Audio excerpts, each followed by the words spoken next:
Hey everybody, Patrick here. Have Tito with you, and we will be back a little bit later. By the time you hear this, um, I'm still working on our 31 days of Halloween, but I decided to take a break for a day, and because like I said, I've always said that you can't eat at the same table and eat the same foods every day. So I decided to take a break, and this is so funny too because I was doing a live stream earlier with Echo, and I could hear it in his voice. I was saying I watched something last night, and I could hear it in his voice. He wanted to poke fun at me for watching a Hallmark movie, and but I beat him to the punch, didn't I? I knew what he was talking about, and you know what? And he was right because I did watch it. I watched Hitched for the Holidays, starring Joey Lawrence and Emily Hampshire and Mary Lou Mary Lou Henner. Um, wow. So this one is from 2012. This is before the huge eruption of Hallmark Christmas movies came aboard. And I got to say that this one had a little bit of edge to it. It wasn't nearly as formulaic as a lot of their movies are. And yeah, I said that. They're formulaic. A lot of times you watch them now for the chemistry between the actors, because a lot of the stories are the same, and this is no different. I've seen this story already. Basically, two people whose family are on them for being single around Christmas are on them for being single around Christmas. So they decide to, quiet the families around by looking for someone to sub in for them during the holidays. That's what we see. We see Rob Rob Marino, played by Joey Lawrence. He's looking for someone. He cannot settle down. He has commitment issues, but his family's on him to find somebody, including his grandmother. He's made his grandmother that he will be married by the time that she passes because she's not in the best of health. And meanwhile, Emily Hampshire, who plays Julie Green, and Julie's trying to find a guy for Hanukkah. Her Jewish family are celebrating Hanukkah, and supposedly that she got dumped last New Year's Eve by her longtime boyfriend, and she has not really recovered from that. So, but both these two don't want to have to put up with their families asking them over and over and over, when are you going to find somebody? So they each take an ad out on what was back then would be called like a Craigslist. Yeah, I think that was before Craigslist hit the fan as far as being like not the place to go for anything.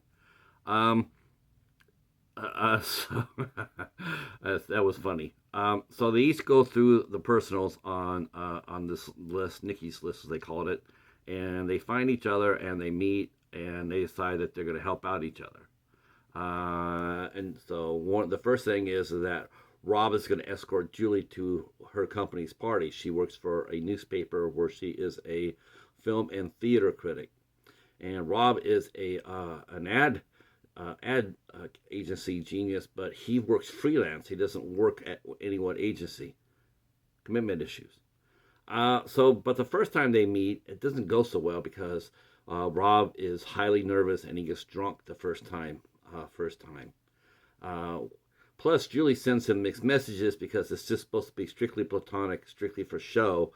But when an overbearing coworker for hers, who's asking her out but can't take the word no for an answer, when they first meet each other, she grabs Rob and plants a kiss on him, and that says that will never happen again.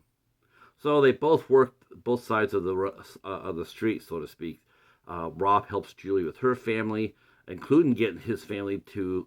He tells his family he's going to convert to Judaism, and that causes them to try to become as Jewish as much as possible, even though they're an Italian Catholic family, and it's because they want Julie's family to accept Rob, and then Rob's supposed to be Jewish, but he doesn't know anything about the first thing about it, and that includes lighting the menorah, which he does, and then he turns out and blows out the candles, which which causes Julie's parents to look at him like he was very, very strange.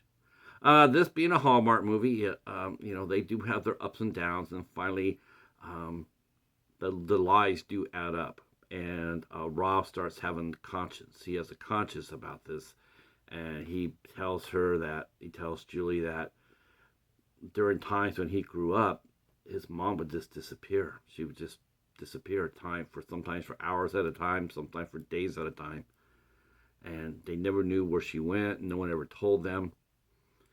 And it's always caused him a lot of anxiety. He's afraid to commit to anybody because he's afraid that person would just disappear. So he's been hampered by that all his life. So when it comes down to the moment of truth, he pretty much tells both families what's going on, and he does it without telling Julie. And they had shared some good times together, and Rob had even initiated a real kiss. And but when he's telling the story about how they just met and did this to get to make both Happy's family, he says we were just using each other, and Julie didn't see it that way, considering that he went after her, so she's upset about that, and she should be. And Rob goes ahead and he wants to know about his mother. He says, "What happened to you?" And basically it just came that she just would overload and she would just need to get away. And the dad knew it, and it was hard for him.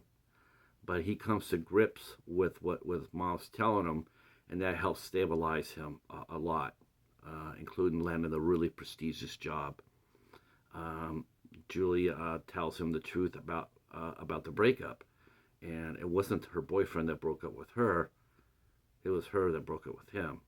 She wasn't in love with him, so she didn't want to be with him.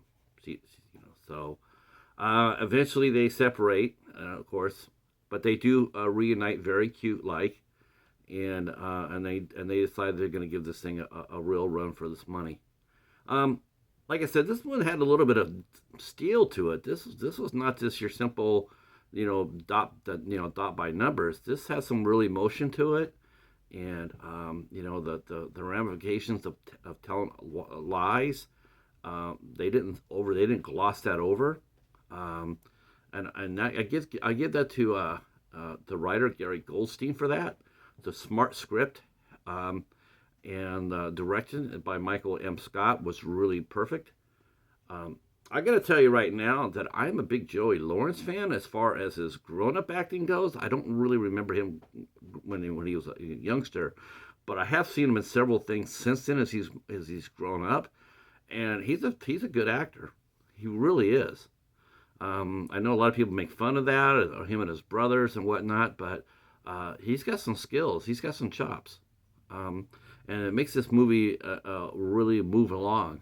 And I had never heard of Emily Hampshire, but she is a Canadian actress, and she has done a lot of good projects. She started on Schitt's Creek, and she also has done a series called The Rig.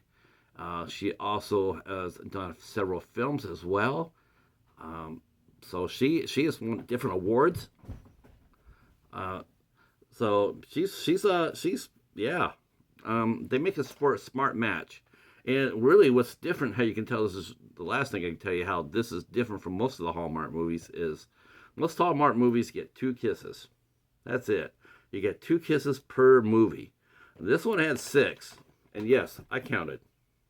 So this is a little bit more spicier than what you expect, which is good. I liked it. I thought it was a good movie. It played more like a romantic drama than comedy, even though they have a cute ending. It did play out more like a drama. There are a couple of moments that are laugh out loud, but this one had a little bit more seriousness to it, and I appreciated that. All right, well that's it for Hitched for the Holidays. You can get this at most secondary markets or Hallmark.com, or you can watch it at the Hallmark Channel. I don't know if Hallmark Channel is streaming now or not. I'm not sure they are. I still think they're still cable. So I'm not sure about that. But I would recommend a watch. Of course, this being a Hallmark movie, there's no special features on here, unfortunately. Yeah, I wish they'd fix that, but You gotta walk. You gotta crawl before you can walk. All right. Well, thanks so much. If you like what you hear, and it's not too early for Christmas, this being September, give it a like, and give us a subscription. Give us a sub. Mean the Cheater, we're only 29 away from 1,300. Wow, I can't believe that. It's flying. It is flying. And we will see you later on for 31 Days of Halloween. All right. Talk to you soon. Peace.